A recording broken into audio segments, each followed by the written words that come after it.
O tema do nosso retiro é igreja, relevantes na terra e preparados para o céu. E a gente tem usado como referência nesse momento o estudo, uma reflexão nas cartas que Jesus mandou para as igrejas. E cada carta dessa, irmãos, vem uma advertência, vem uma visão, vem um encorajamento, uma repreensão. E isso é muito importante, porque não é um pastor, não é, por exemplo, ainda que fosse impactante, Paulo escrevendo à igreja de Corinto, ele estaria escrevendo sob a inspiração do Espírito Santo. Então, a palavra dele era uma palavra de autoridade. Mas, nesse caso aqui, o peso ainda é mais evidente. Por quê? Porque, repito, ainda que fosse um apóstolo que escrevesse com toda a autoridade do Espírito Santo, com toda a inspiração dada pelo Espírito Santo, mesmo assim, já seria um impacto extraordinário. Mas aqui nós vimos ontem, quem foi que entregou a revelação a João? Foi o próprio Senhor Jesus.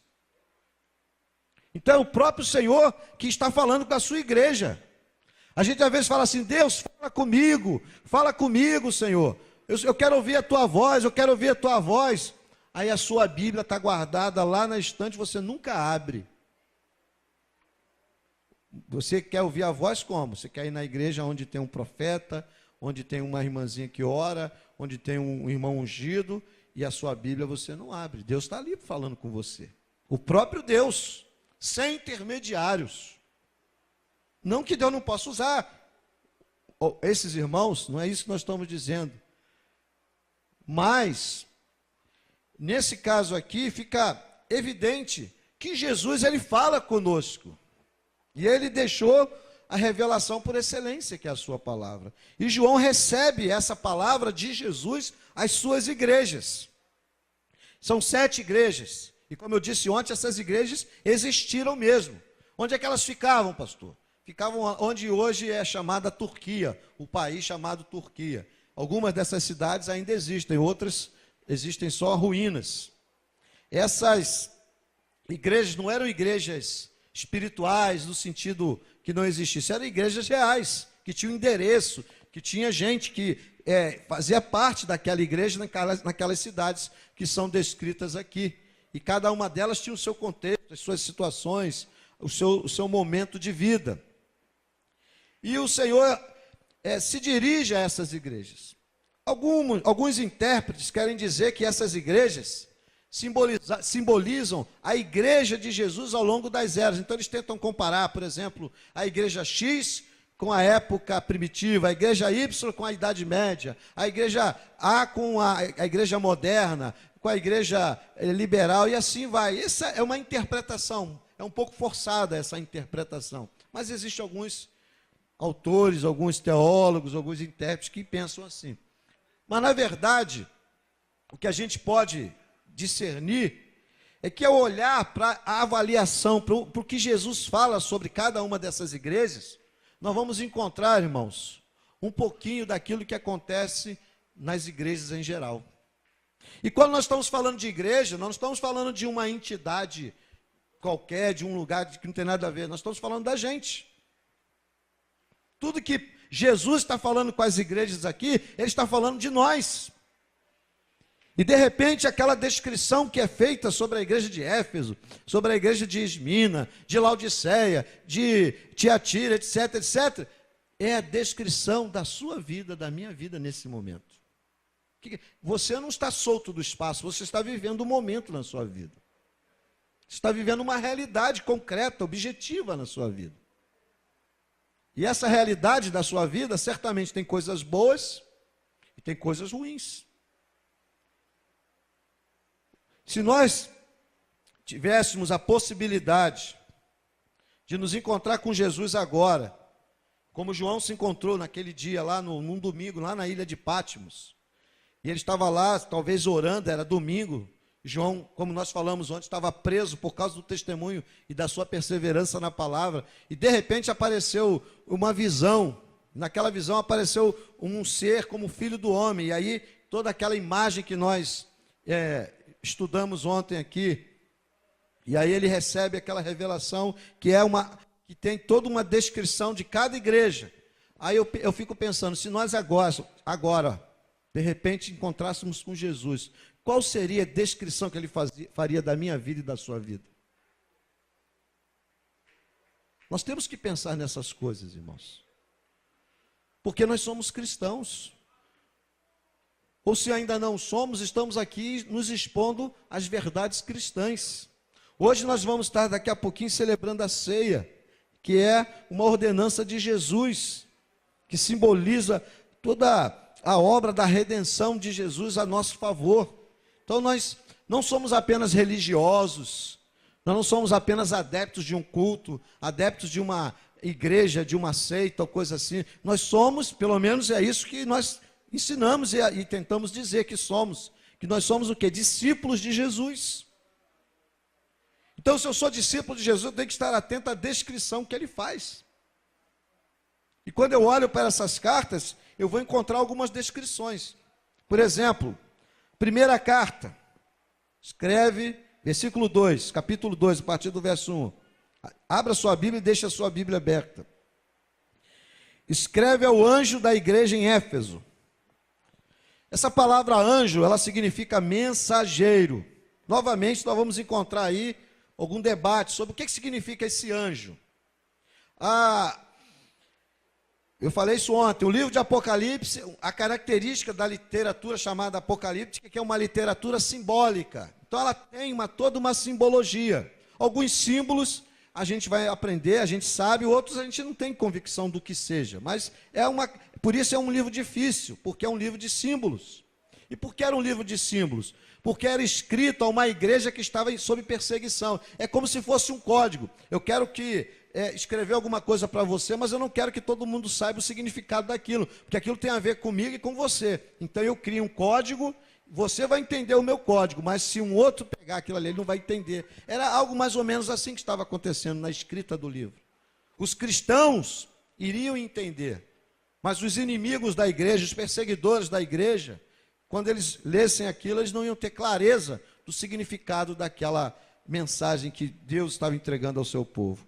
E aí ele diz, escreve ao anjo da igreja em Éfeso. Em todas as cartas começa assim, escreve ao anjo da igreja que está, da igreja tal, o anjo da igreja tal, o anjo da igreja tal. Alguns estudiosos dizem que isso poderia ser como se em cada igreja existisse um anjo guardião. Então, sobre cada igreja, teria um anjo que guardaria aquela igreja. É possível? Sim. Outros falam que seria talvez um mensageiro que levasse aquela carta à igreja. É possível? Talvez, pelo significado da palavra anjo, que significa mensageiro. E outros dizem que seriam os pastores de cada igreja. De uma forma objetiva, irmãos, talvez essa última seja a interpretação mais natural dessa expressão aqui, anjo. Por quê? É estranho a gente pensar que o Senhor escreveria uma carta a um anjo celestial, a um ser espiritual. O normal é que essa carta fosse escrita a alguém que está em contato direto com a igreja. Que essa carta fosse lida diante da igreja, para que a igreja reagisse. E aqui há um outro detalhe importante, igreja. A gente como pastor, ao longo do tempo, a gente como cristão, a gente vai percebendo isso. Às vezes, irmãos, a gente ouve a palavra de Deus, ouve a palavra de Deus, ouve a palavra de Deus, ouve a palavra de Deus, mas a gente não reage àquilo que Deus está falando conosco. Quando o Senhor escreve a cada uma dessas igrejas, Ele não está escrevendo, irmãos, porque João não tinha nada para fazer em Pátimos. O meu servo está lá em Pátimos, preso, sozinho numa ilha, então ele não tem nada para ler, não tem internet, o sinal caiu, então eu vou mandar uma carta para ele ler, escrever e quem sabe aquilo vai confortar o coração dele. Não, aquela era uma mensagem que era dada, uma revelação que era dada à igreja, e era para ser enviada às igrejas, para quê? Para que a igreja reagisse à mensagem de Deus. Hoje não é diferente. Quando você ouve uma mensagem, quando você lê a Bíblia na sua casa, Toda hora que Deus, irmãos, Deus não fala conosco à toa. Deus, ele fala conosco esperando uma resposta nossa, irmãos.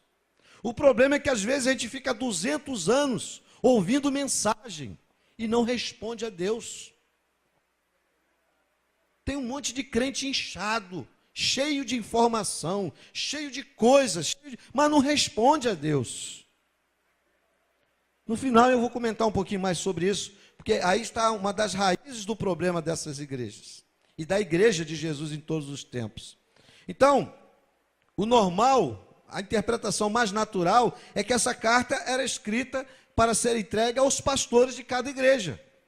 Apesar de que tudo indica que as igrejas elas não eram lideradas apenas por um pastor. Normalmente havia um grupo de presbíteros que lideravam a igreja, mas naquele grupo sempre havia um pastor que hoje a gente chama de pastor presidente ou coisa desse tipo. E parece que essas cartas eram escritas e mandadas a esse líder para que então fosse colocada para a igreja. E como todas as cartas, irmãos, o Senhor Jesus, ele se apresenta para cada igreja. E como eu falei ontem, isso é muito... Obrigado. Isso é muito interessante, porque você vai ver que a cada igreja, a gente não vai ter tempo de detalhar, certo? Mas a gente vai sair daqui com algum entendimento disso. Para cada igreja, Jesus se apresenta de uma forma diferente. Por que isso? Porque em cada situação, Jesus ele é a resposta para ela, irmãos. Para cada situação, Jesus ele se posiciona da maneira relevante e necessária para cada momento da nossa vida. Se você está doente, ele é o Senhor que cura. Se você está caído, ele é o Senhor que te levanta. Se você está cego, ele é aquele que abre os teus olhos. Se você está perdido, ele é aquele que tem a direção. Ele é sensível às nossas realidades. Ele conhece os nossos momentos. E aí, essa primeira carta é endereçada para a cidade de Éfeso, que era, na época, talvez, naquela região que hoje é a Turquia, a cidade mais poderosa daquela região. Uma cidade rica, poderosa. Ali havia um grande templo para a deusa Diana, que era uma maravilha daquele tempo, e ali estava a igreja de Jesus. E aí o Senhor diz assim, escreve ao anjo da igreja em Éfeso, assim diz aquele que tem as 7 estrelas na mão direita, e anda no meio dos 7 candelabros de ouro. Nós aprendemos ontem, irmãos, que as estrelas aqui simbolizam o quê? Os pastores, os líderes da igreja. Então o que Jesus está dizendo? Que os líderes, que os pastores estão nas mãos de Jesus. Escreve, assim diz aquele que tem as 7 estrelas na mão direita. Mão direita é a mão do poder, é a mão da autoridade, é a mão da bênção. O melhor lugar para a gente estar é aonde? É na mão direita do Senhor, irmãos. É estar nas mãos de Deus. E ele diz, e ando no meio dos 7 candelabros de ouro. Candelabros, nessas cartas, é símbolo de quê? Da igreja. Da igreja. O que o Senhor está dizendo, irmãos? Que ele anda no meio da igreja. Verso 1 está dizendo aqui, ó, e ando no meio dos 7 candelabros, 7 cartas, 7 candelabros, eu ando no meio da igreja, irmãos. Olha que coisa pesada, terrível para nós, no sentido de isso precisa causar temor, porque nós não somos um ajuntamento social, nós não somos um ajuntamento qualquer, é um ajuntamento, é uma comunidade, e ele está dizendo que anda no meio da igreja, não só na hora do culto, ele anda, ele vive no meio da igreja. Então nós não estamos diante de, o pastor está aqui, eu olho para você, alguns eu conheço, alguma coisa da sua vida, conheço alguns dos seus problemas, conheço alguma coisa da sua história, e olhe lá, mas Jesus ele anda no nosso meio aqui, ó. Ele conhece todas as coisas, ele anda no meio da igreja, irmãos. É por isso que a igreja, irmãos de Jesus, ela é única. Não é, a Bíblia fala a Bíblia não mostra Jesus andando no meio de nenhuma outra instituição. A igreja é o lugar aonde Jesus anda no meio dela. E aonde Jesus anda, irmãos, tudo pode acontecer. Tudo pode acontecer. Ele anda no meio do seu povo. Só isso aqui, irmão, a gente podia ficar pensando aqui junto a manhã inteira. Nas implicações disso. Mas vamos continuar. Ele continua no verso 2. Conheço tuas obras, teu trabalho e tua perseverança. O que é que o Senhor está lembrando a igreja de Éfeso, que era uma igreja lutadora, que estava numa cidade difícil, uma cidade grande. Você sabe que ser cristão numa cidade grande tem os seus desafios, e uma cidade pagã, como é o nosso tempo, irmãos. Se fala que o Brasil é um país cristão, mas não é país cristão coisa nenhuma. Nosso país está mais para pagão do que para cristão. Vivemos tempos tão difíceis como aqueles irmãos viviam. Mas a Bíblia diz aqui que o Senhor, irmãos, Ele conhece a vida da igreja. E mais ainda, irmãos, Ele conhece a tua vida. Conheço tuas obras. Irmão, o Senhor sabe o que é, o que tem sido e como você está vivendo. Como cada um de nós está vivendo. Ele conhece a maneira como a gente gasta o nosso tempo. Ele sabe, ele conhece como nós gastamos o nosso dinheiro. Ele conhece aonde nós colocamos o nosso olhar. Ele conhece a quem nós temos dado ouvidos. Ele conhece o que nós temos falado. Ele conhece como nós nos relacionamos. Ele conhece todas as coisas. E quando a Bíblia diz que o Senhor conhece, a Bíblia está dizendo que Ele conhece profundamente. Não superficialmente. Ele está dizendo, eu conheço. Ele está dizendo, eu ouvi falar, ou eu acho, ou eu penso isso, eu acho que é assim. Não, eu conheço as tuas obras, eu conheço o teu trabalho, o que você tem feito, eu conheço o que você tem realizado. Irmãos, nós sabemos que nós somos salvos pela graça, nós não somos salvos pelas obras, mas as obras, as boas obras, são esperadas por Deus, da nossa parte. Deus espera olhar para você e olhar para mim e ver boas obras. Deus não quer que o crente viva de brisa, que o crente, eu já sou salvo, agora é só esperar o próximo trem para o céu. Não, o Senhor quer que você viva intensamente, realizando boas obras nessa terra para a glória dEle. Esse é o propósito dEle. A Bíblia está dizendo, eu conheço as tuas obras. O que o Senhor conhece da sua vida e da minha vida como obras? O que eu tenho para apresentar a Deus? O que eu tenho para mostrar ao Senhor das minhas obras? Não estou dizendo que você tem que deixar de trabalhar, de estudar, de fazer as coisas, cumprir as suas obrigações. Mas eu tenho que entender que como discípulo de Jesus, eu sou chamado às boas obras. E a alguns desses discípulos, ele até manda abandonar as coisas. Quando ele chamou Pedro, Pedro era sócio de uma empresa de pesca. Mas Jesus falou, larga essa rede, porque agora você vai lançar a rede para pescar homens. Quando eu me senti chamado para ser pastor, que eu fui para o seminário, eu já, mesmo sem entender muito bem as implicações de tudo isso, mas uma coisa, eu acho que o Espírito Santo deve ter falado do meu coração, olha, se você pensa em ganhar dinheiro, ficar rico, você esquece disso, porque você vai ser pastor. Então, essa ambição que a gente às vezes tem de ganhar dinheiro, de ter isso, de ter aquilo, eu já fui deixando de lado. Ou eu ia trabalhar, fazer um concurso, estudar, fazer outras coisas e ganhar dinheiro, porque condições para isso eu tinha e tenho, ou eu ia ser pastor. E no seminário, se eu entrasse no seminário com uma ideia ambiciosa, eu já estaria começando tudo errado, porque o pastor não pode ser ambicioso, materialmente.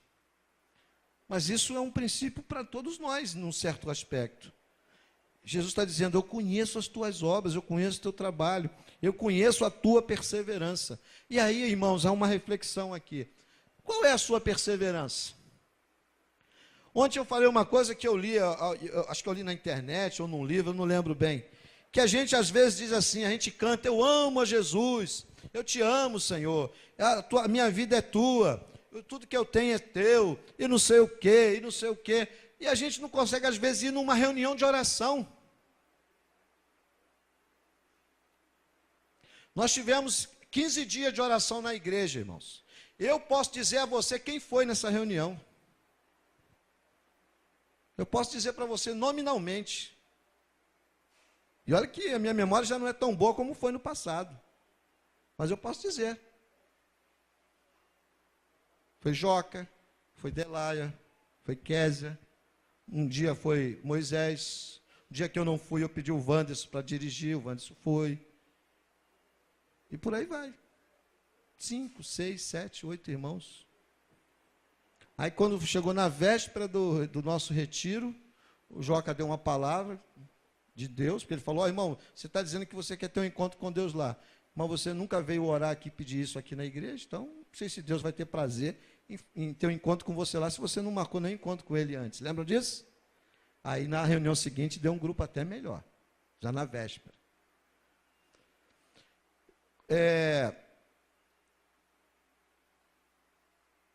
São contradições, irmãos, na nossa vida que a gente às vezes não percebe.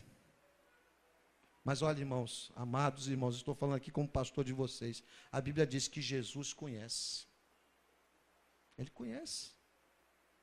Se baixasse uma perseguição, irmãos, sobre nós, de repente o governo muda e diz assim, não pode mais ter crente no Brasil, vão fechar as igrejas. Os pastores vão ser presos, os seminários vão ser fechados, e etc, etc. Não pode mais vender Bíblia. Isso aconteceu em Cuba, na época da Revolução de Fidel. Agora que eles liberaram Bíblia novamente. Quantos de nós ficaríamos de pé na presença do Senhor? Quantos seríamos perseverantes? A gente, às vezes, porque por uma besteira a gente não vai no culto, fica cheio de não me toques. Imagina se você apanhasse na cara por ser cristão. Imagine se alguém pegasse assim no seu filho, essas crianças lindas que Deus tem dado a você, a nós, falasse assim, ó, se você me negar, se você negar a Jesus, seu filho vai ser salvo, você vai ser, ainda mais, vou dar a melhor escola para o seu filho, mas se você negar, se você confessar Jesus, eu vou tirar o seu filho de você, você nunca mais vai ver. Isso acontece, irmão. Eu li a história de um pastor na China. Ele estava, o governo comunista, na época da Revolução Chinesa, eles cavaram uma cova grande e botaram a família toda do pastor dentro, a esposa, o pastor e dois ou três filhos. Falou, se você negar Jesus agora, a gente tira todo mundo aí, mas se você confessar Jesus, vai ser enterrado todo mundo. Isso não é historinha não, irmãos, isso aconteceu, e não foi uma vez não. E aí o pastor, ele já ia negar, ele já ia falar, não aguento, eu vou negar para salvar minha família. Não sei se eu faria diferente, talvez, não sei nem se eu chegaria a entrar na cova. Aí a esposa dele, chorando, falou, não negue a Jesus. Não negue a Jesus. E ele segurou, ouviu a esposa, não negou a Jesus e foram mortos ele e a família dele. Mas Deus, irmãos, conhece a perseverança, porque naquela cidade, depois, anos depois, houve um avivamento espiritual por causa desse testemunho. A Bíblia está dizendo, irmãos, o Senhor conhece as nossas obras, o nosso trabalho e a nossa perseverança, irmãos. Aí, irmãos, me perdoe a palavra, a gente às vezes é crente cheio de frescura, irmãos, cheio de bobagem, cheio de criancice, cheio de meninice, cheio de não me toques, crentes hiperfragilizados, qualquer coisa abala a nossa fé, qualquer coisa abala a nossa estrutura, qualquer coisa eu não vou mais para a igreja, qualquer coisa eu vou tirar uma folga de Jesus. Irmãos, o Senhor está dizendo nessa manhã, eu conheço as tuas obras, eu conheço o teu trabalho, eu conheço a tua perseverança. No caso da igreja de Éfeso, ela estava sendo perseverante, mas quando o Senhor olha para mim e para você, Ele encontra alguma perseverança? O que Ele encontra? É uma palavra, como eu disse, de avaliação, e essa manhã é uma palavra propícia, porque a Bíblia diz que antes de cear nós temos que fazer o quê? Um autoexame. Avalie-se a si mesmo, não é avalie o irmão, avalie-se a si mesmo. A Bíblia diz, na hora de cear, vai lá e tira o cisco do seu irmão. Não, a hora de cear, avalie-se o homem a si mesmo, cada um a si mesmo. E aí, então, coma do pão e beba do cálice. A igreja de Éfeso, irmãos, o Senhor continua: sei que não suporta os maus, e que puseste à prova os que se dizem apóstolos, mas não são, e descobriste que são mentirosos. Ou seja, Jesus conhece que aquela igreja, ela tinha uma fé correta, uma fé ortodoxa. Ela era uma igreja preocupada com a doutrina, porque chegavam naquela igreja homens, a palavra apóstolo significa enviado. Então naquela igreja chegavam homens dizendo: nós somos enviados, nós temos a palavra de Deus. Mas quando aqueles homens começavam a pregar e a ensinar, aquela igreja percebia que aquele ensino não era correto. Então aquela igreja dizia: não, vocês não são de Deus, esse ensino está errado. Irmão, nós temos que ter essa mesma atitude. Nós não podemos bater palma e aceitar tudo que a gente vê e ouve ao longo da nossa vida espiritual, porque nós podemos ouvir coisas que não são bíblicas. A Bíblia diz para a gente julgar, avaliar, examinar, reter o que é bom. E o Senhor, Ele faz uma avaliação positiva nesse momento da igreja de Éfeso, que diz: olha, sei que vocês não apoiaram os maus, e que provaram, ou seja, que avaliaram, que julgaram aqueles que se dizem apóstolos. Às vezes as pessoas dizem assim: quem sou eu para julgar? A Bíblia diz que nós não podemos julgar. É errado, irmão. A Bíblia diz que você não pode fazer um julgamento carnal. Ou seja, eu olhar para aquele irmão e dizer: eu acho que aquele irmão ali é assim, eu acho que aquela irmã é assim. Ou fazer julgamentos sobre coisas que eu não sei. Fazer julgamentos difamatórios, julgamentos carnais. Mas julgar aquilo que eu estou ouvindo. Por exemplo, eu estou pregando aqui. Se eu falar alguma besteira, se eu falar alguma heresia aqui, você tem a liberdade de me procurar depois e dizer: pastor, mas o senhor pregou, disse que Jesus não vai voltar. Mas a Bíblia diz que Jesus vai voltar.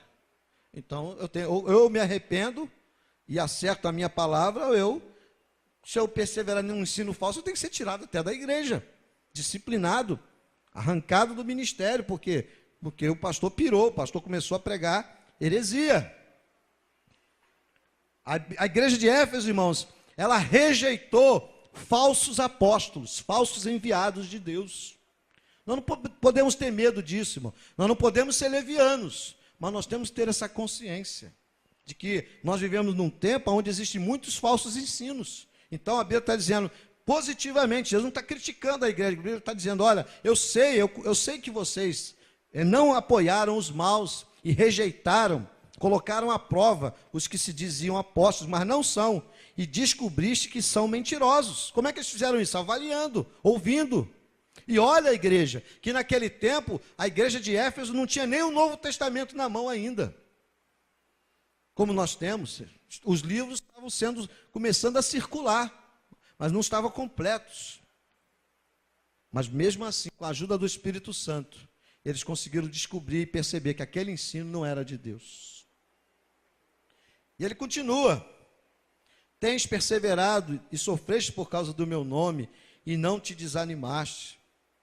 Ou seja, era uma igreja, irmãos, firme na doutrina, firme na verdade. Ela lutava pela verdade, só que havia um problema naquela igreja.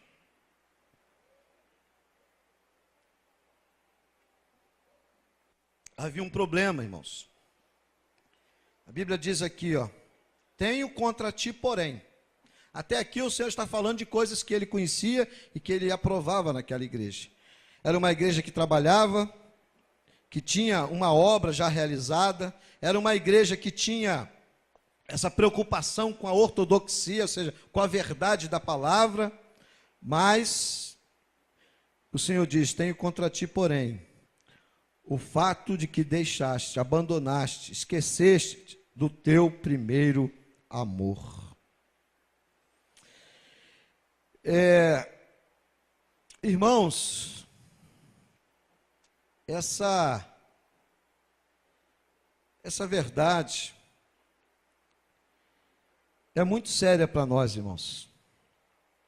Porque essa igreja, ela era firme na doutrina, ela é perseverante na luta, ela procurava andar na verdade, mas ela tinha perdido a devoção, ela tinha perdido o amor que a movia inicialmente. O que a gente aprende aqui, irmãos? Que doutrina e fervor espiritual têm que caminhar juntos. E olha, irmãos, nós estamos aqui reunidos como comunidade cristã Espaço da Graça. Nós temos vários irmãos e alguns que ainda nem são cristãos que estão conosco também. Mas eu quero me dirigir especialmente à nossa igreja agora. E isso é um sentimento que tem estado no meu coração já há algum tempo. Eu acho que essa expressão aqui de Paulo, de Jesus a João, serve para a gente poder tocar nesse ponto. Porque quando a igreja fala da perca do seu primeiro amor, a Bíblia está falando não só do amor a Cristo, porque o amor a Cristo nos remete também ao amor aos irmãos. Quem ama a Cristo vai amar os irmãos. Não dá para você amar a Cristo e não amar os seus irmãos.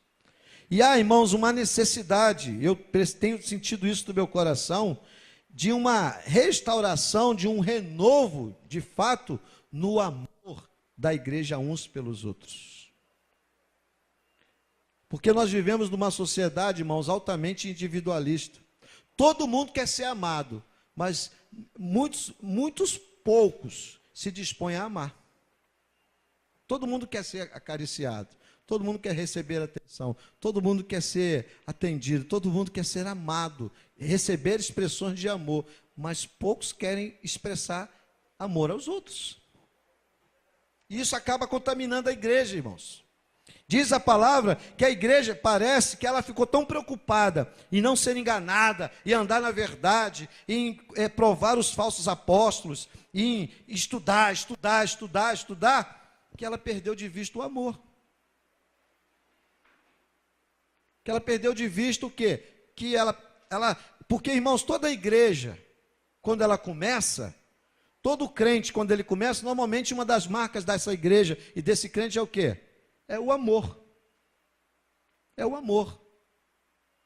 Eu vou pedir licença a uma irmã, eu conversando com a irmã ontem, ela me disse assim, pastor, é um sentimento do meu coração. Eu até agradeci a irmã, porque ela teve coragem de falar isso comigo. Tem gente que às vezes pensa, fala com outros e não fala com o pastor. Disse, pastor, eu tenho sentido que o senhor parece que tem dado menos atenção a um grupo de irmãos e tem dado atenção mais a outros grupos. Eu, pessoalmente, eu disse a ela que eu não concordo com isso, que eu não vejo isso. Mas o que acontece aí, irmãos?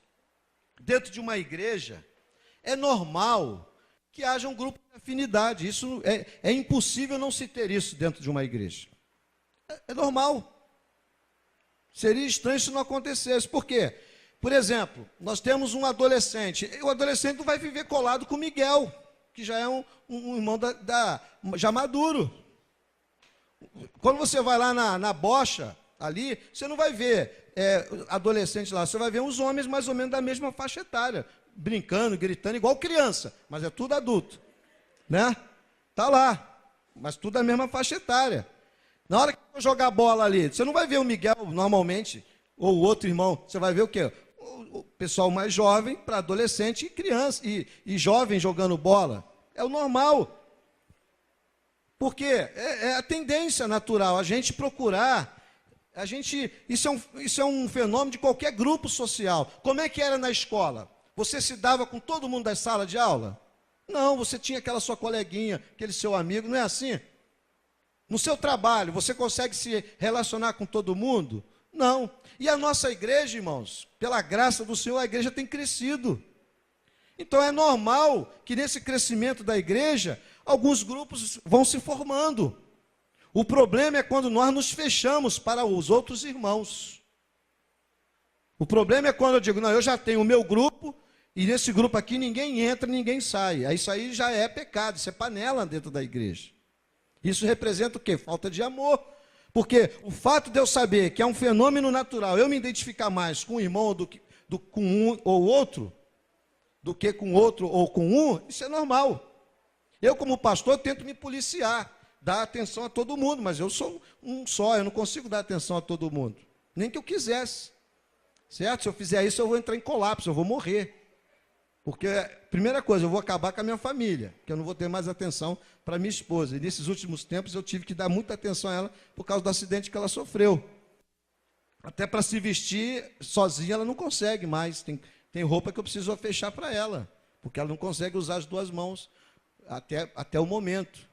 Então, essas peculiaridades são normais na vida de uma igreja. Agora, o que Jesus está dizendo à igreja de Éfeso, está dizendo a nós hoje, é que nós temos que parar e pensar onde e em que momento, e isso é uma mensagem para cada um de nós, pode ser que não seja o seu caso, mas seja o caso do irmão que está do seu lado. E pode ser que seja o caso de todos nós. A perca do nosso primeiro amor.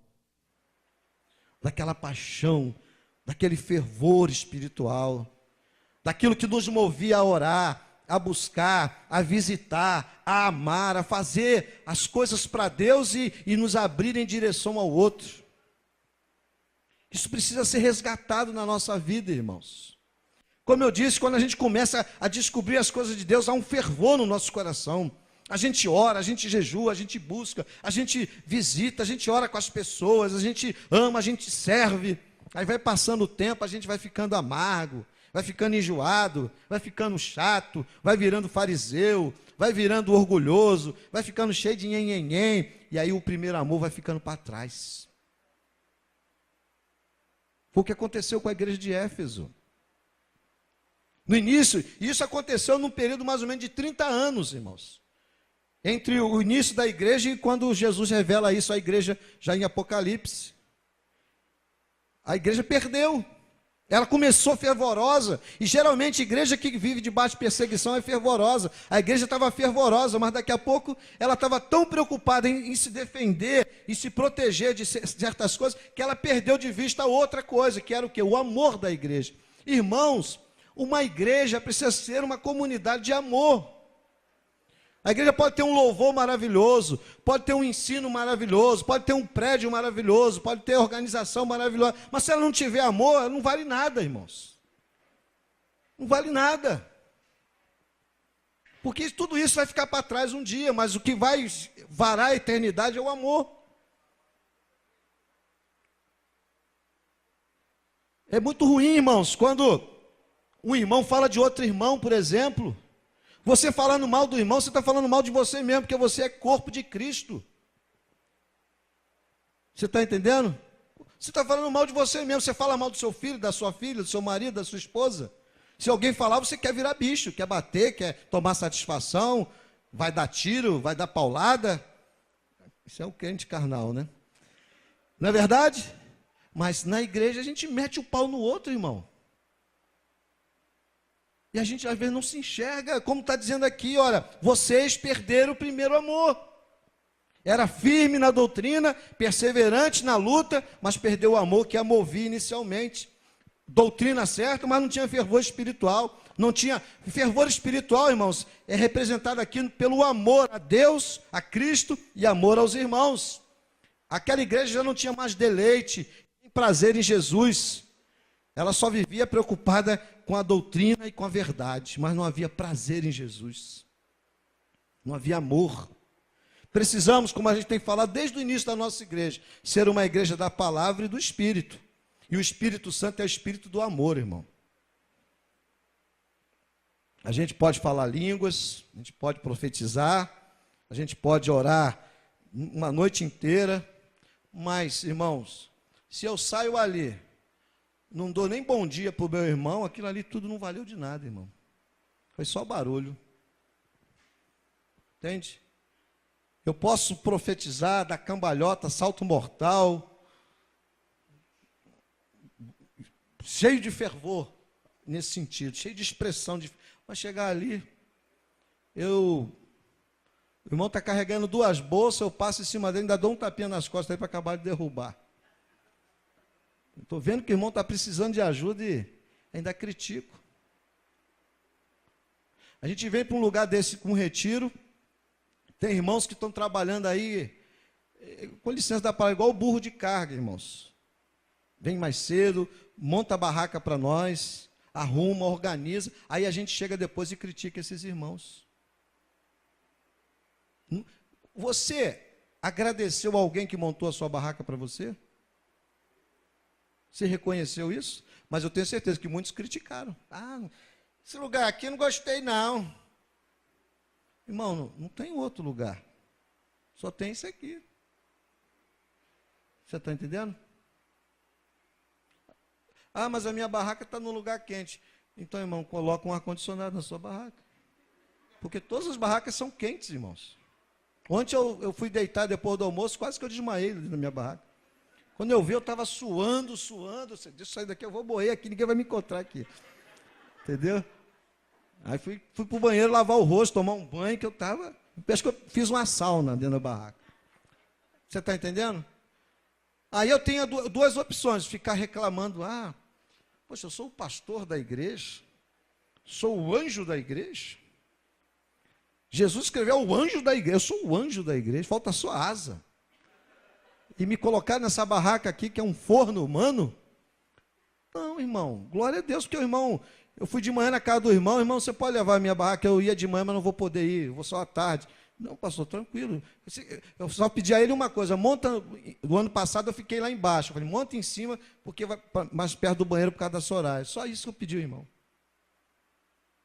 Eu sou um dos preletores, eu preciso de um quarto especial, irmão, porque eu preciso orar a Deus. Irmão, isso é bobagem, isso é frescura. Eu sei que eu vim para um lugar que é adaptado, aqui não é uma pousada, aqui não tem quarto 5 estrelas, aqui é um lugar rústico, um lugar de adaptação. É aqui que Deus tem nos dado condição. Por que a gente vem para cá? Para que todo mundo possa vir. Tem lugar de R$400, de R$500, mas por amor aos irmãos, que a maioria de nós não teria essa condição, vamos para um lugar mais barato. E muitos não sabem, mas a igreja, ela subsidia. O que é subsidiar? A igreja paga a maior parte do retiro, irmão. Para quê? Para que a maior parte possa vir. Aí a gente chega aqui, fala de amor, mas mete o pau no irmão. Que amor é esse? Aí nós vamos cear na maior cara limpa aqui. Você está entendendo?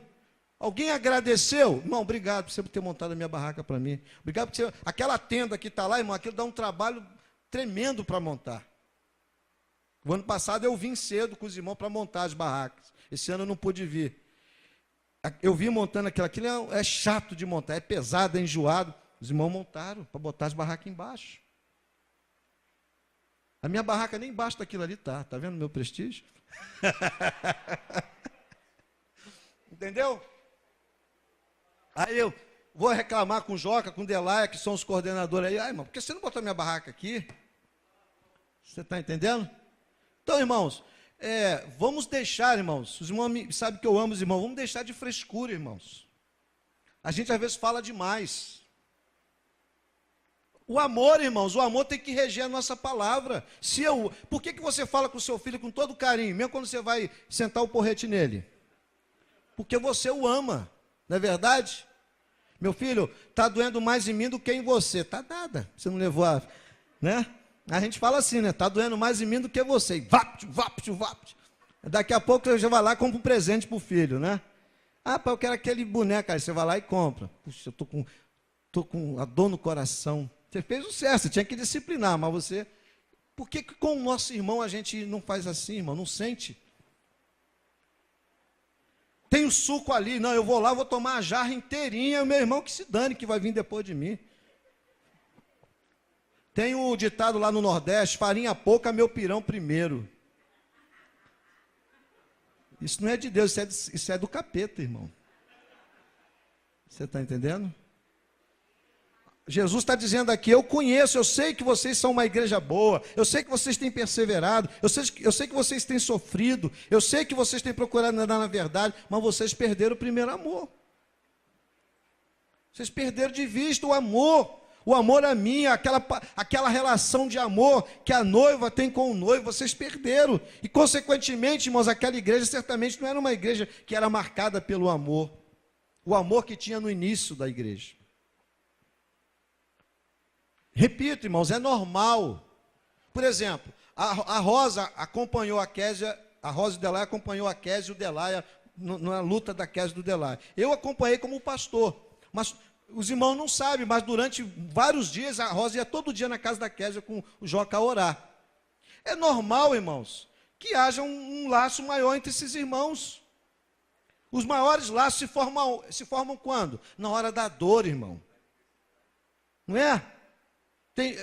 Uma vez eu ouvi alguém falar de um pastor, num livro, eu acho que foi num livro que eu li aqui. Esse pastor, eu não gosto muito do jeito dele pregar, não gosto muito do jeito dele liderar, mas uma coisa eu não posso falar. No dia que meu filho estava com câncer, ele me acompanhou até o fim da morte do meu filho. Isso marca. Pronto. Isso é uma marca que ninguém vai quebrar mais, irmão. Porque na hora da tribulação, aquela pessoa chegou. Então, não, eu vou ficar com coisa porque. Não pode, irmãos. Isso é normal. Nossos irmãos chegaram da memorial. Deus está tratando, irmãos. Deus está tratando. É normal, irmãos, que esses irmãos se aproximem de alguns irmãos da igreja que antes eles tiveram problemas lá. Por quê? Porque o Senhor curou, irmãos. E quando o Senhor cura é igual o osso. Osso quando quebra, aonde quebra fica mais forte, irmãos. Aonde regenera, cria um calo ósseo. Ali não quebra mais, irmão. Você está entendendo? Pode quebrar em outro lugar, mas ali não quebra mais. Porque aquele, não é, irmã Maria? Irmã que trabalhou, não é assim? Onde quebrou, firmou ali não quebra mais. Que é um calo que forma ali, um calo ósseo. Fica firme, fica forte. É normal, é tratamento de Deus, irmãos. Por que a nossa igreja é uma igreja que se uniu? Porque nós viemos debaixo de pancada. Nós nascemos debaixo de lágrimas, de oração, de luta. Mas nós não podemos perder o primeiro amor. Como a igreja de Éfeso. O Senhor estava dizendo, vocês são uma igreja boa. Vocês são perseverantes, estão num lugar difícil. Eu sei que a luta é grande, mas vocês têm perseverado. Mas, como eu conheço... Jesus falando, como eu conheço, e não conheço superfície, eu conheço o coração, eu sei que vocês têm perdido o primeiro amor. Então vocês precisam fazer alguma coisa. Antes, só uma referência aqui para mim não perder. Igrejas relevantes na terra, irmãos, e preparadas para o céu, elas são poderosas na doutrina. Não, basta ter amor, pastor. Não precisa... Doutrina a gente vai ensinando qualquer coisa, não, irmãos. A verdade é que fundamenta o amor. Então ela tem que ser poderosa na doutrina e cheia de fervor espiritual. Palavra e amor têm que andar juntos, irmãos. Uma igreja assim, eu já falei, é uma igreja irresistível. E nós precisamos, irmãos, ser restaurados nisso. Eu já falei, lá nos nossos cultos, na nossa sede lá. Irmãos, as pessoas têm que entrar ali dentro e saírem com as costas ardendo de tanto receber abraço. Elas podem nunca mais voltar lá, mas elas vão dizer, não, eu fui naquela igreja e eu fui muito bem recebido. Eu já ouvi tanto sobre pessoas que acharam que foram mal recebidas, como já achei de pessoas que foram bem recebidas. Mas nós temos que, esse lado mal recebido tem que ser apagado. Nós temos, irmãos, que ter iniciativa. Começou, antes do culto, você está vendo alguém? Vá lá, irmão, é o seu irmão, é um visitante, é um convidado. Acabou o culto. Não sai correndo igual um desesperado, não, irmão. Fale pelo menos com uma pessoa, de preferência alguém que você nunca mais falou. Pelo menos ali, a igreja vai crescer, irmãos. É normal que a gente perca um pouco esse contato. Por isso que nós vamos ter os nossos grupos pequenos, os nossos grupos da graça. Para quê? Para que naquele grupo menor você possa ser ministrado. Mas aquele grupo não vai ser uma panelinha, porque não vai chegar uma hora que aquele grupo vai crescer, vai ter que multiplicar. Mas ali vai se criando vínculos e a igreja vai se comunicando através daqueles pequenos grupos. Mas quando nós estivermos juntos ali, na grande congregação, eu preciso ter essa iniciativa. Não é o pastor, eu desço do púlpito, vou correndo para a porta, procuro um, às vezes, sou até mal educado, às vezes que eu estou entendendo, peraí, irmão, deixa eu falar ali. Peraí, irmão, isso é ruim, eu me sinto mal. Mas eu vejo que a pessoa às vezes está sozinha ali, e não vai ninguém lá falar com ele, irmão. Isso não é amor. A gente acabou de cantar de amor, de graça, aí acaba o culto, eu me fecho lá, não, mas eu sou tímido. Vença isso em nome de Jesus, irmão. Vá lá e diga, olha, obrigado porque você veio na nossa igreja hoje, no nosso encontro aqui. Deus te abençoe, pronto. Estou mandando você comprar um presente, dar para a pessoa, dar um abraço, um beijo, chamar para lanchar, pagar a pizza para ela. Nem tanto. Se você quiser fazer isso também, amém. Mas um aperto de mão, irmão, um sorriso. Problema, pastor, você não sabe os problemas que eu tenho, e nem você sabe os meus. Todos nós temos, irmãos. Tem irmão aqui na nosso retiro, vocês sabem disso, está com o pai na UTI no hospital. Tem pessoas que estão aqui que os filhos não são crentes. Tem gente aqui que o pai está passando mal. Eu mesmo, as minhas filhas não estão aqui comigo, eu sei que elas não estão fazendo nada errado, certo? Uma está no retiro, a outra está com os amigos dela, da igreja. Mas era melhor que pudesse estar todo mundo junto, mas elas já são adultas, já têm mais de 25 anos, eu não vou ficar com elas debaixo da minha manga o tempo inteiro, elas têm que viver a vida delas. Amanhã eu parto para a eternidade, elas vão ficar como? Certo? Mas tudo isso é preocupação. Então, irmãos, amar não é optar, se não der vontade eu vou amar. Nós vamos participar da ceia daqui a pouquinho, já já. Esse pão aqui, irmãos, é um pão só. Nós vamos comer do mesmo pão. É um corpo só. Não tem um pão para o Maxwell, um pão para a Marta, um pão para o Zé Alberto, um pão para o Moisés. É um pão só, é um corpo de Cristo.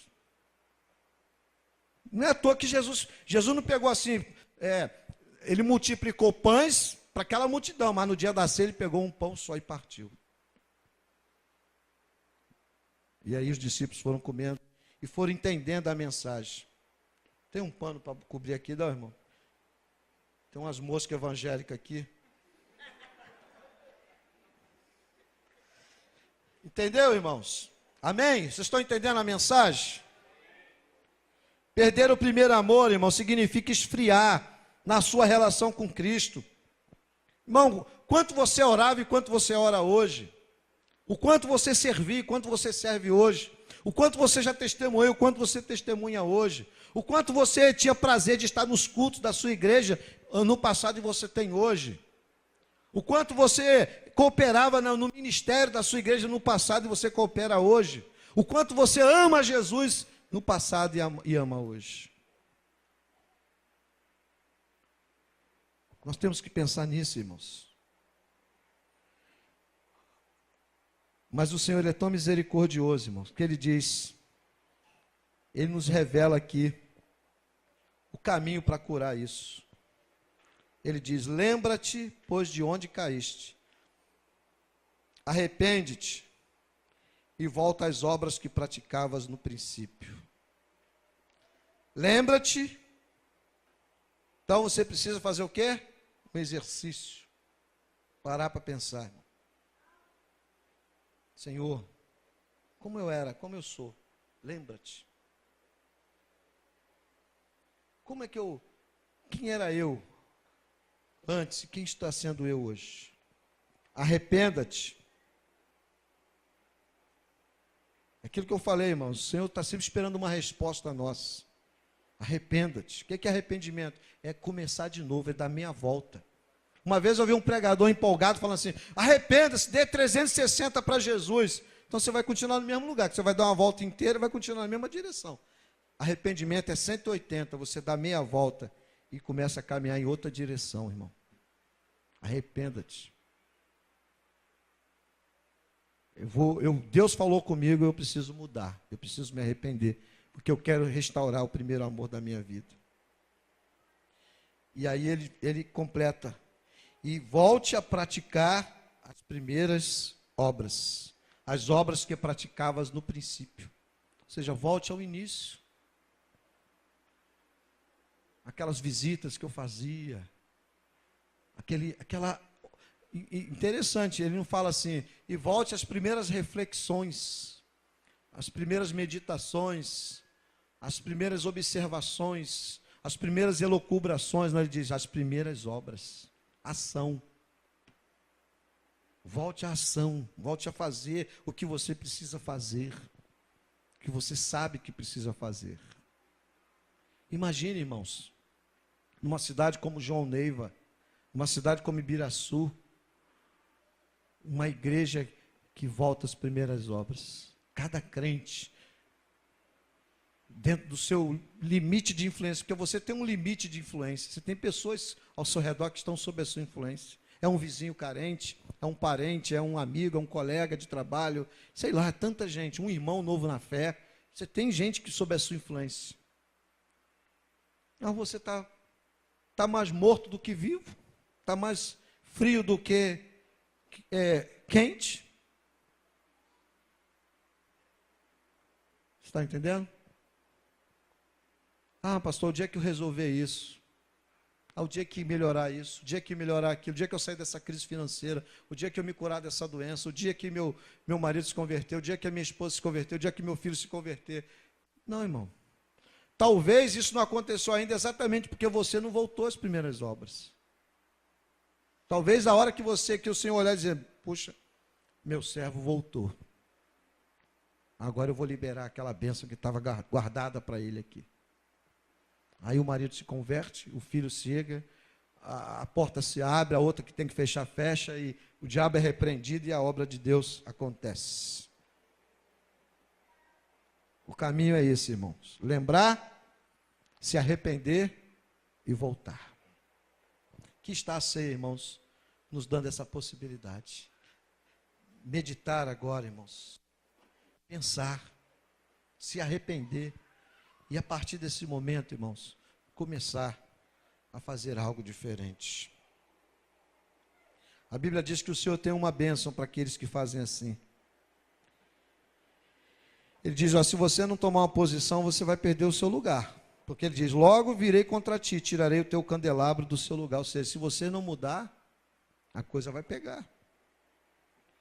Mas tens a teu favor que odeia as obras dos nicolaítas. São aqueles falsos mestres que ensinavam heresias, prostituição, licenciosidade, que queriam usar a obra de Deus de forma carnal. E no verso 7, finalmente ele diz, quem tem ouvidos ouça o que o Espírito diz à igreja. Ao que vencer, eu lhe permitirei comer da árvore da vida que está no paraíso de Deus. Então, irmãos, lembre-se que Jesus, ele nos conhece e sabe tudo sobre a nossa vida, irmãos. Lembre-se, firmeza na doutrina sim, sempre, mas o amor, o fervor por Cristo junto, palavra e Espírito caminham juntos, irmãos. Vamos, irmãos, nessa manhã agora, quando vamos comer do pão e beber do cálice, parar para pensar, irmãos, no que nós já fomos, no que nós temos sido, o que nós podemos ser em Cristo. Nos arrepender e voltar, porque Jesus espera isso de nós, irmãos. Eu queria, irmãos, antes da gente tomar da ceia e orar e tudo que nós vamos fazer, eu queria pedir que você ficasse de pé agora e procurasse. Vou dar alguns minutinhos, nós não vamos demorar muito. Mas eu queria dar a você uma oportunidade de você sair do seu lugar e chegar até algum irmão e orar com esse irmão. Alguém que Deus dirija você nessa direção. Vamos nos mover agora, eu vou dar um tempo para você. Você vai, uma oração muito objetiva. Você vai sair do seu lugar, você vai se mover, você vai orar por alguém. Alguém vai orar por você no espírito do que você acabou de ouvir. Pode ser alguém que você precisa se reconciliar. Pode ser alguém que você precisa abençoar. Pode ser alguém que você precisa amar. Pode ser alguém que você precisa pedir perdão. Pode ser alguém que você precisa confessar até um pecado para ele ou para ela. Faça isso agora, meu irmão. Faça isso agora. Ore. Ore. Faça isso agora.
Conforme você for terminando, você pode se sentar.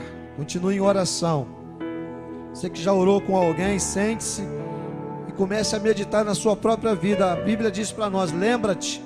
Jesus diz para nós, lembra-te de onde caíste. Então é hora de você fazer uma reflexão agora sobre a sua vida, depois de orar com o seu irmão. Lembra-te dos erros. Lembra onde você começou a tropeçar. Lembra onde a frieza chegou. Lembra onde o espaço foi dado para a carne, para o mal. Lembra-te. Lembra-te.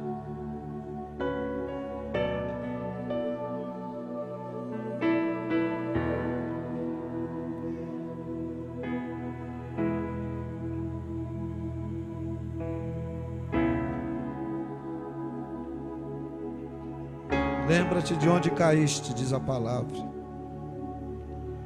Sonda, pede a Deus para sondar o teu coração. Pede o Espírito Santo para sondar o teu coração agora. Senhor, eu quero ser melhor, eu preciso ser melhor, Senhor. Pede a Deus, irmão, discernimento para sua família ser melhor, seu casamento ser melhor, seus relacionamentos serem melhores. O amor que Deus fala é o amor a Ele, é o amor ao próximo. Lembra-te, aonde algo se perdeu lá atrás.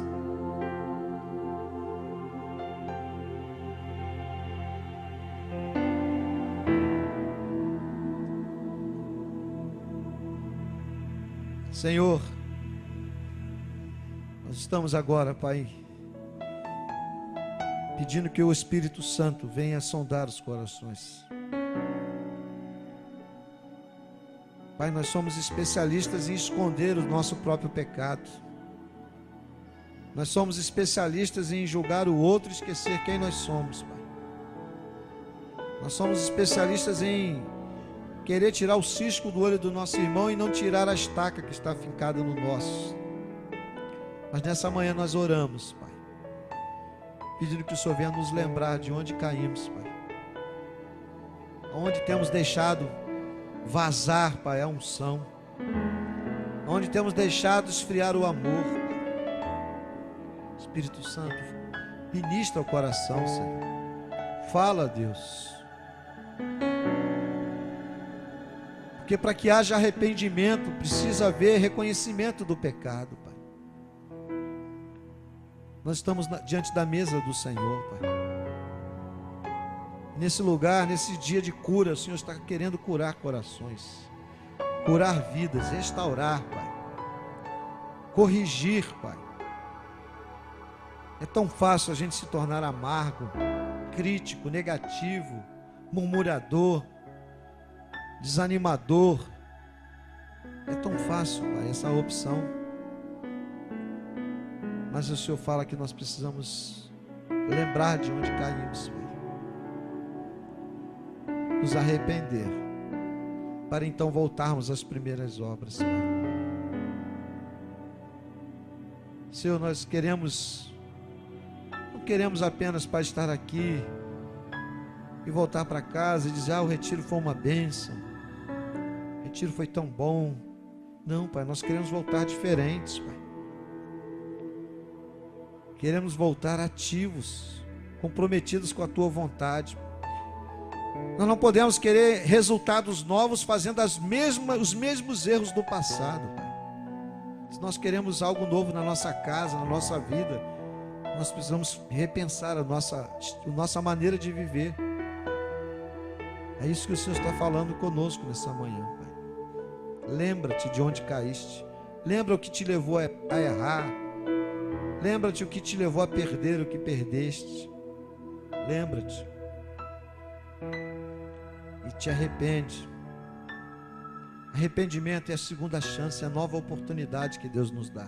Deus está nos dando uma nova oportunidade nessa manhã.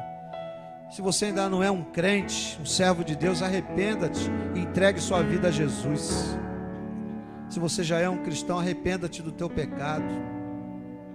Lembre-se que Jesus disse para a igreja, eu conheço as tuas obras. Ele sabe, irmão, tudo que nós fazemos escondido, quando não tem ninguém perto, Ele sabe. Ele sabe dos nossos corações, os planos, os propósitos, os engendramentos do nosso coração. Ele sabe as piores coisas sobre nós mesmos, que nós não temos condições de falar para ninguém. Ele sabe, Ele conhece. Então abra a sua vida agora, pede a Ele perdão, misericórdia, e pede a Ele força para você fazer diferente a partir de agora.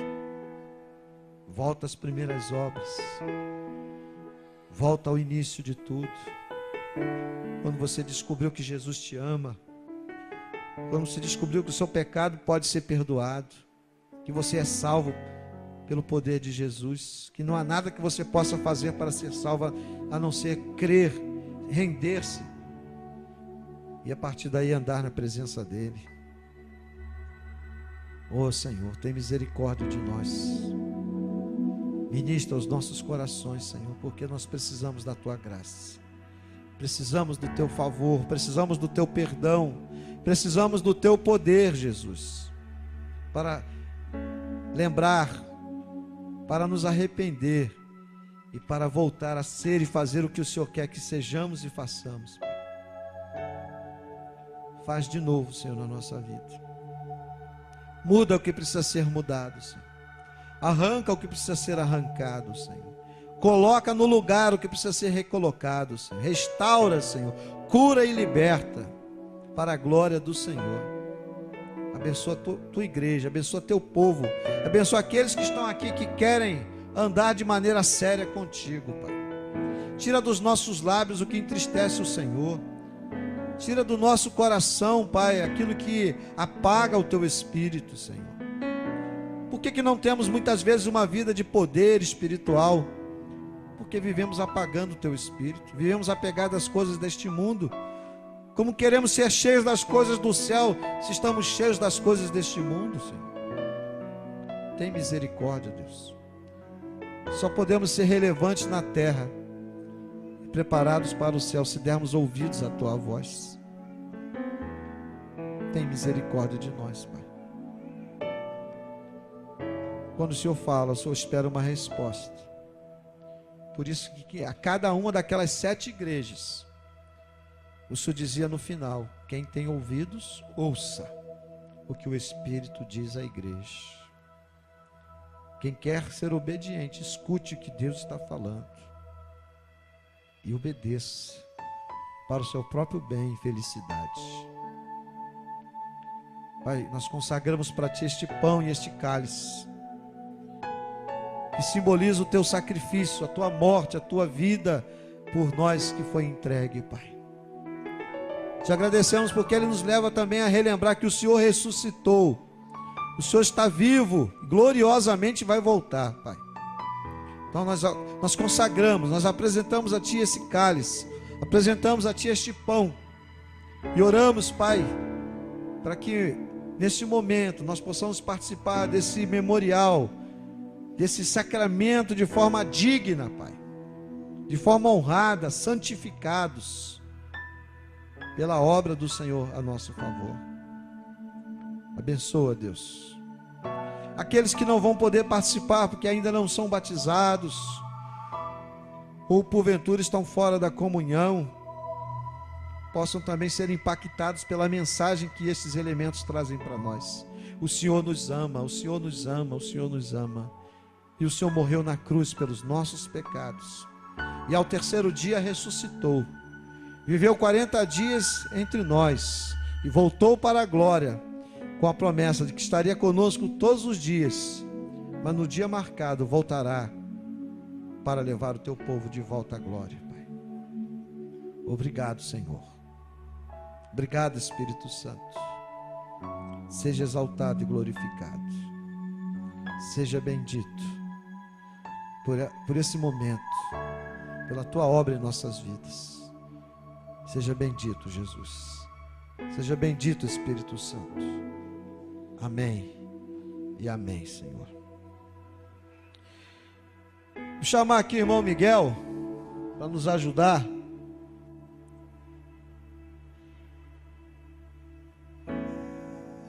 Vou chamar A irmã, vem aqui, já estão conosco aqui hoje, irmã Maria, irmão Antônio, vem matar a saudade aqui com a gente.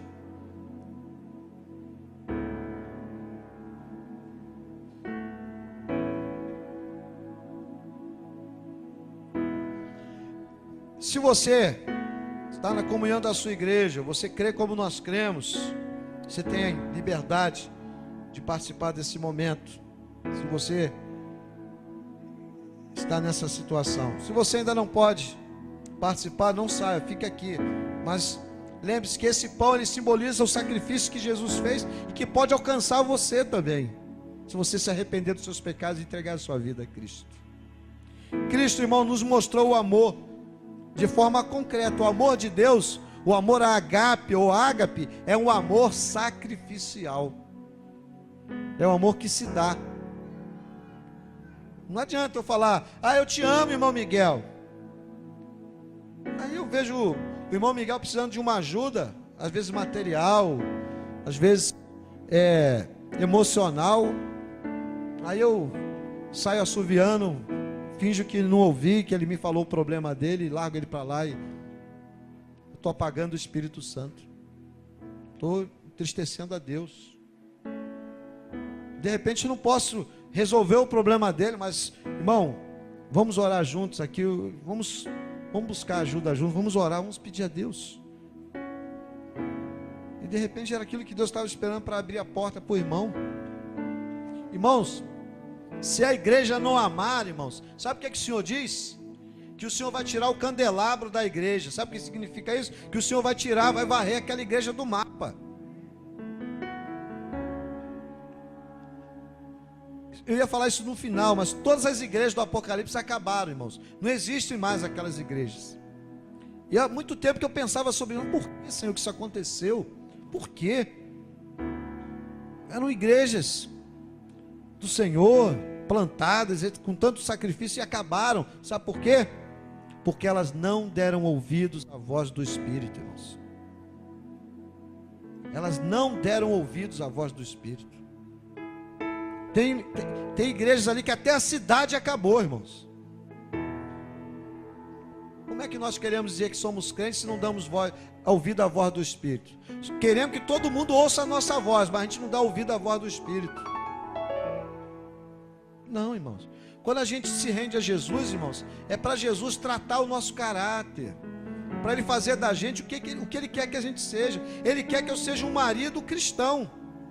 Ele quer que eu seja um filho cristão. Ele quer que eu seja uma esposa cristã. Ele quer que eu seja um patrão cristão, um empregado cristão, um cidadão cristão. Ele quer que o caráter de Jesus seja manifesto na minha vida.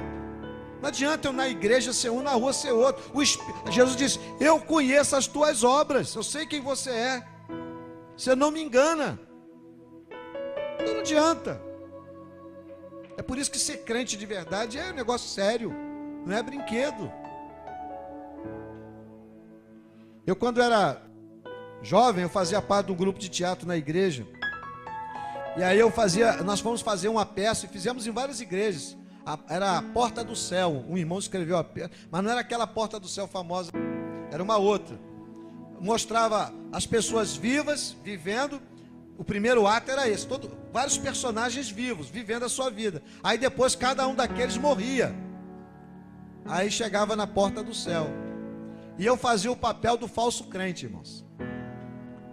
Então eu na minha vida, antes de morrer, eu tinha 2 Bíblias. Então, ao mesmo tempo que eu evangelizava, eu cantava as meninas na peça. Passava uma menina, eu olhava, cantava. Aí eu morria na peça.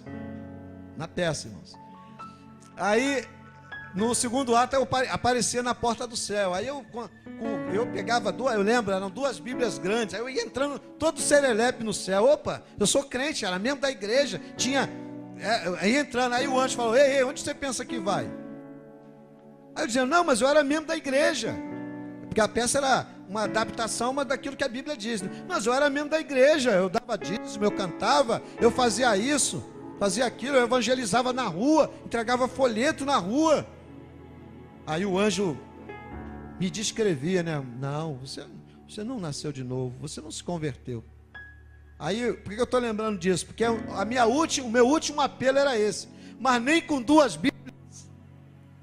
Eu falava, não. Aí o anjo dizia, nem com 2 Bíblias. Afastai-vos de mim que eu não vos conheço. Aí o resto vocês já sabem. Era o desespero. Irmãos, Jesus está dizendo, eu conheço você. Isso é muito sério, irmãos. Você vai participar da ceia. Quem está nos recebendo nessa mesa é aquele que nos conhece, irmãos. Não é o pastor. Eu estou aqui só para servir. O anfitrião é Jesus, irmão. Ele te conhece, ele nos conhece. Então, irmãos, vamos ser de Jesus de verdade. Vamos deixar Jesus moldar o nosso caráter. Vamos deixar Jesus mudar a nossa vida. Ah, pastor, mas é tão difícil, eu não consigo. Não consegue mesmo não, porque nós precisamos do poder do Espírito Santo. Eu preciso dar lugar ao Espírito Santo, preciso buscar isso. Deus tem provisão, irmãos. A árvore da vida existe. E a Bíblia diz que quem tem sede, vem a mim e beba, disse Jesus, e do seu interior fluirão rios de água viva. Isso dizia ele a respeito do Espírito Santo que ainda não havia sido dado. Mas nós já vivemos na era do Espírito, irmãos. Então, meu irmão, seja de Jesus. Esse é o meu apelo a você. Seja de Jesus. Mas pastor, eu já sou membro da igreja. Não estou dizendo ser membro da igreja não, irmão. Seja membro da igreja sim. Mas antes de tudo, seja de Jesus. Deixe Jesus moldar o seu caráter, irmãos. Deixe Jesus moldar a sua vida. Como marido, como esposa, como filho, como tudo. É no dia a dia da vida, irmãos. Jesus não está te preparando para você ser perfeito apenas no céu. No céu é perfeição. Aqui ele vai moldando o nosso caráter. E por isso, a ceia, na igreja primitiva, alguns dizem que a igreja ceava todo domingo. A gente nem ceia todo domingo, a gente ceia uma vez por mês. Ou outros dias, se for preciso, mas normalmente uma vez por mês. E a ceia sempre é uma oportunidade para quê? Para a gente recomeçar. Porque quando a Bíblia diz assim, examine-se, pois, a si mesmo, e então coma do pão e beba do cálice, o que Jesus está dizendo? Eu estou te dando uma nova chance. Pare para pensar na sua caminhada, na sua vida. Acerte o seu caminho e aproxime-se da minha mesa e continue na minha presença. Feche os seus olhos agora, irmão. Peça perdão a Deus do que o Espírito Santo te revelou nessa manhã. Clame a Jesus e nós vamos comer. E logo em seguida você vai ficar de pé. Você que vai participar da ceia. Você que não vai comer da ceia, permaneça entre nós sentado. E os irmãos vão chegar até você com o pão e com o cálice.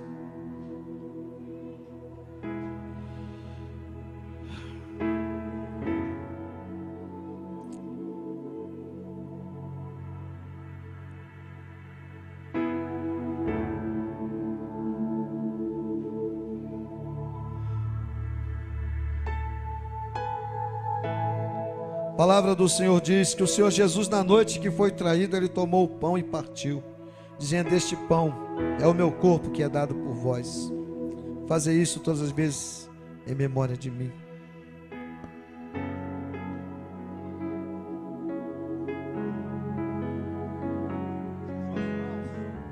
Partiu o seu corpo. Aquele que não tinha pecado, irmãos, foi feito pecado por nós. Então você pode ser santificado, abençoado pela morte de Jesus, pela sua ressurreição. Então, ao comer desse pão, lembre-se, irmão, você está comendo aquilo que simboliza o corpo do teu Salvador. Pão continua sendo pão, mas o símbolo dele para nós é que agora vamos meditar nisso, vamos receber isso. Então você que vai participar, fique de pé para você receber esse pão, esse cálice. Clésio, ajuda a gente aqui também para a gente poder caminhar mais rapidamente.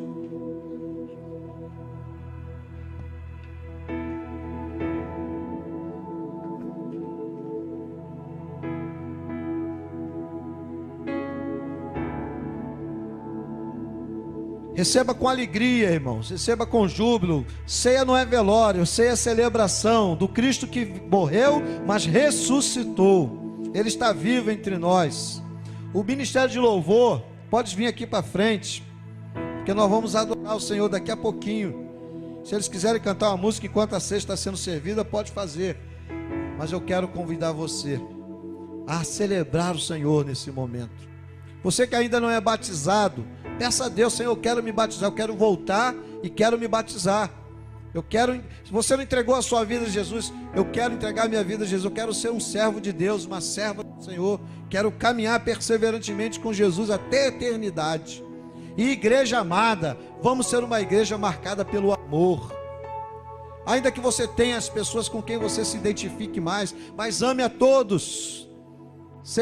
Tenha um coração aberto a todos. Vamos ser uma igreja que ama. Vamos ser uma igreja marcada pelo amor. Uma igreja onde qualquer um que entre em contato conosco, seja num retiro, seja nos nossos cultos, seja em qualquer evento, seja no congresso das mulheres, no congresso de homens, congresso de jovens, possa chegar lá e dizer: puxa, há uma atmosfera de amor no meio deste povo, porque esse povo se ama, e eles estão expressando isso para mim. É difícil, mas é possível no poder do Espírito Santo, irmãos.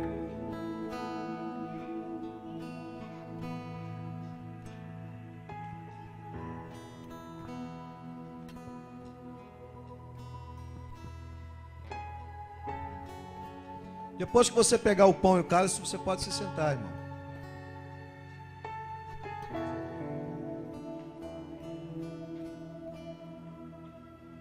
É bom que ajude os irmãos também a verem quem ainda não pegou.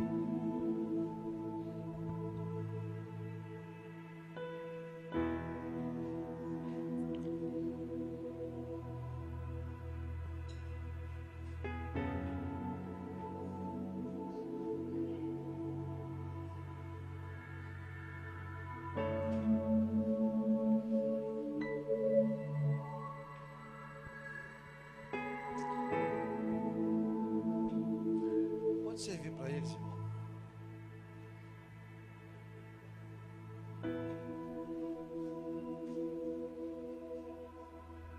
Nós vamos partilhar e depois nós vamos encerrar adorando o Senhor com muito fervor, com muita alegria. Uma canção que vai fechar esse momento. E eu repito, meu amado irmão, amada irmã, responda. Dê a resposta, ouça a voz do Espírito Santo, irmão. Ouça a voz do Espírito Santo. Quem tem ouvidos para ouvir, ouça. Eu comecei essa mensagem falando o quê? Que a gente às vezes passa 200 anos na igreja ouvindo mensagem. Tem crente que é especialista em ouvir mensagem, conhece todos os pregadores, mas a vida dele não muda. Não há transformação, irmão. Aí ele passa, me perdoe a palavra dura, às vezes passa por um câncer, por um acidente, aí ele começa a pensar na vida. Precisa isso, irmão? Será que eu tenho que passar por uma situação terrível na minha vida para eu pensar? Se Deus está me falando com amor há tanto tempo, Ele usa um professor na escola bíblica, usa um pastor, usa um pregador visitante, usa um outro irmão que me chega e me fala. Entende? Ouça o que Deus está falando com você. Deus nos deu o privilégio de sair da nossa agitação, vir para esse retiro, para quê? Para a gente se divertir, para a gente brincar, a gente sorrir, né? Ver lá as brincadeiras dos irmãos, tudo é gostoso, feito com jeito cristão, mas Ele nos trouxe aqui para falar conosco, e não é para a gente sair daqui eufórico, a gente sair daqui transformado, com novas disposições santas. Isso é você e Deus, irmão. Eu não posso fazer isso por você. É você e Deus, irmão. É você e Deus. E juntos podemos nos ajudar mutuamente nessa caminhada, irmãos. Eu quero ser amado por você, irmão, e quero amar você. E eu espero que você ame o seu irmão e seja amado. Seja amado e se ame. A palavra do Senhor diz, irmãos, que nós não podemos ser criança na fé a vida toda. Sabe quem tem que ser criança na fé? É o novo convertido. O novo convertido, ele é criança. Ele não sabe como é que é ser um marido crente. Ele não sabe como é que é ser uma esposa crente. Ele não sabe como é que é ser um filho crente. Ele não sabe como é que é ser um discípulo. Ele não sabe nada, porque ele é uma criança. Aí ele vai crescendo, vai passando o tempo, ele tem que aprender. Tem coisas na Bíblia que você não pode falar para ele, porque ele não vai entender. Mas com o passar do tempo, daqui a pouco ele está pregando, daqui a pouco ele está... Aí ele sabe, o marido crente é assim, a esposa crente é assim, um filho crente é assim, um empregado crente é assim, um cidadão crente é assim, um profissional crente é assim, um empregado crente é assim. Ele começa a se desenvolver.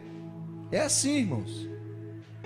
Paulo, quando escreveu para Corinto, ele diz: olha, eu já deveria falar com vocês como adulto, mas vocês ainda estão agindo como criança. Quantas vezes a gente fala isso para uma pessoa? Você está parecendo criança, rapaz. Cresce. E a gente, na nossa vida espiritual, às vezes é assim. Criança a vida toda. Não, irmão, vamos avançar. Deus, lembra da mensagem que eu preguei há pouco tempo na igreja? Jeremias 33:3, coisas grandes e poderosas, ocultas que nós não sabemos. Clama a mim e responder-te-ei e anunciar-te-ei coisas grandes e como é que o Senhor vai revelar coisas grandes, coisas maiores em nós e através de nós, se a gente quer ser criança a vida toda? Não dá. A Helena da Rayane, ela vai poder dar um taco de carne para ela? Não vai, senão ela vai morrer engasgada. Tem que dar um pedacinho, certo? E o Heitor da Iris, ele vai comer churrasco? Não vai, tem que beber leite, porque ele é um bebê. Mas quando ele crescer um pouquinho, se der só leite, ele vai morrer. Ele precisa comer carne. Então, irmãos, tem muita gente aqui que precisa comer carne. Está tomando leite. Tem carne para você, mas você está tomando leite. Não sei nem porque Deus está falando isso, mas Ele sabe, que Ele conhece a igreja. Ele anda no meio da igreja, irmãos. Nós vimos isso aqui. Ele tem a igreja na sua mão direita. Então, irmãos, irmãs, em nome de Jesus, quem tem ouvidos, ouça o que o Espírito diz à igreja, irmãos. Vamos orar. O irmão voluntário, agradeça a Deus pelo pão que simboliza o corpo do nosso Salvador.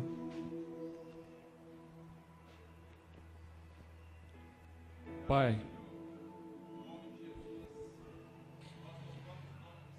aleluia, Jesus.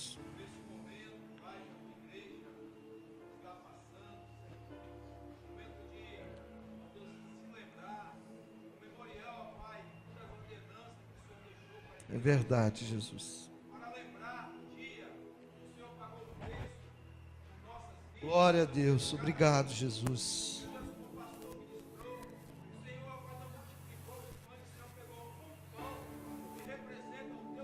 É verdade, Jesus. Oh, Senhor, obrigado. Aleluia. Exaltado é o teu nome. Obrigado, Senhor. Oh, Jesus querido.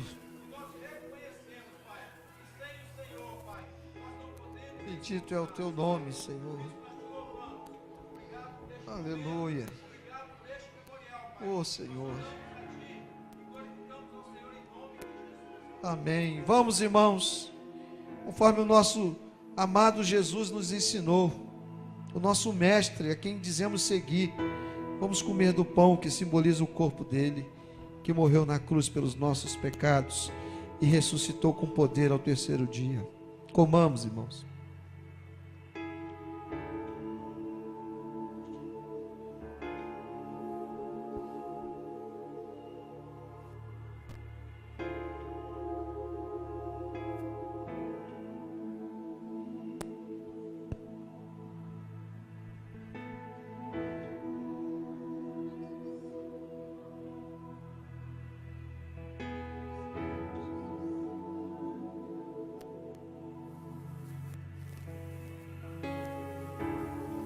A Bíblia diz que por semelhante modo, depois de cear, Jesus tomou o cálice e disse: esse cálice é a nova aliança no meu sangue.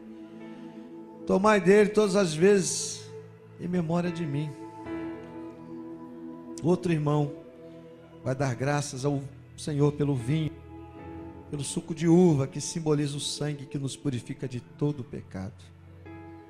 Oremos, irmãos.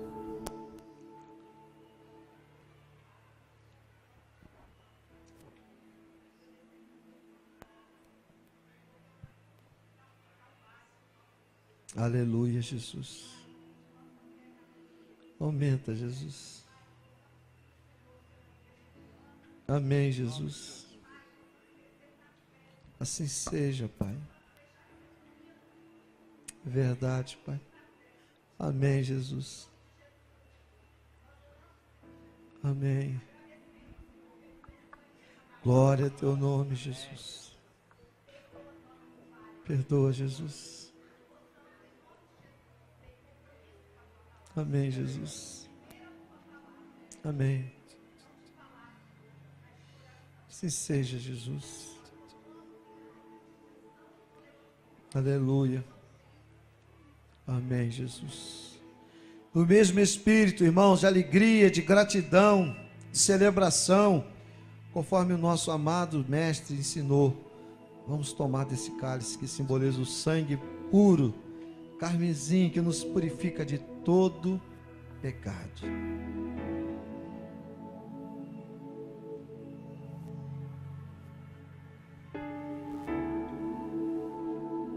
Esse copinho é descartável, então você não vai precisar devolver. Vamos adorar o Senhor, fique de pé se você ainda não está. E vamos cantar, vamos celebrar o Cristo vivo, que venceu e que gloriosamente esperamos do céu. Vai resgatar-nos, vai nos levar, vai transformar essa terra e vai nos dar um novo céu, uma nova terra onde habita a justiça. Glória a Deus. Vamos adorar, irmãos. Adore de verdade, abra seu coração. Graças ao Senhor, glorifique o nome dele, porque ele é digno, ele é exaltado. E vimos nessa manhã, ele anda no meio da igreja, irmãos, e ele está aqui para receber o louvor, a adoração do seu povo. Aleluia.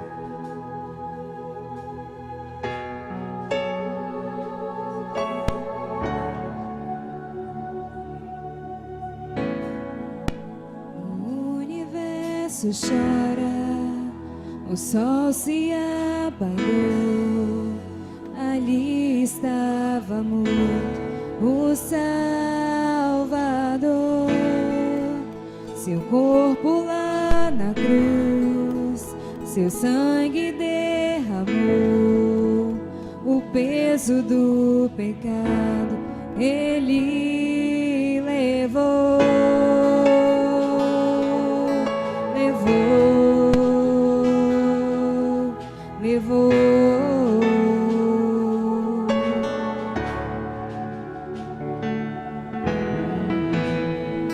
Deus Pai o abandonou, cessou seu respirar, em trevas se encontrou o Filho. A guerra começou, a morte ele enfrentou, todo o poder das trevas vencido foi. A terra estremeceu, sepulcro se abriu, e nada vencerá o seu grande amor. Ó morte, onde estás? O Rei ressuscitou, ele venceu para sempre, para sempre exaltado é, para sempre adorado é, para sempre ele vive, ressuscitou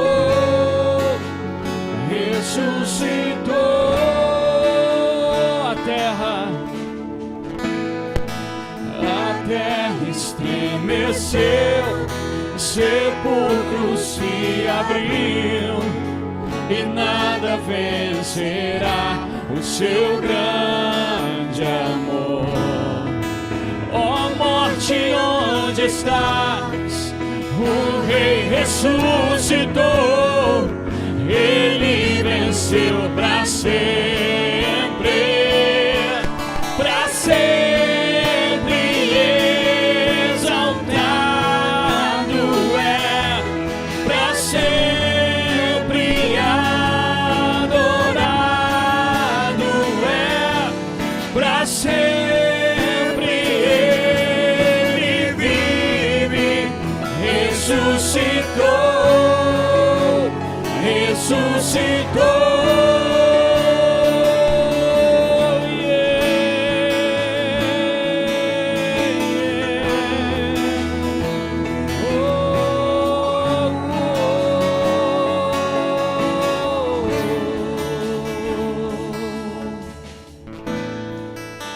Cantamos aleluia, cantamos aleluia, cantamos aleluia, o Cordeiro venceu.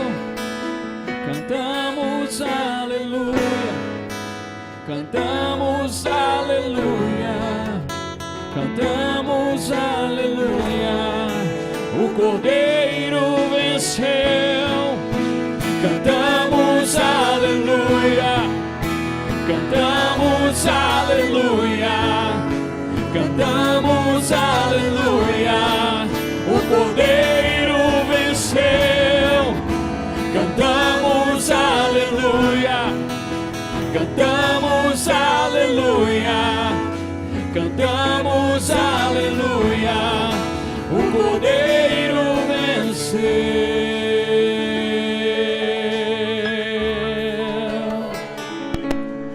Para sempre exaltado é, para sempre adorado é, para sempre Ele vive, ressuscitou, ressuscitou.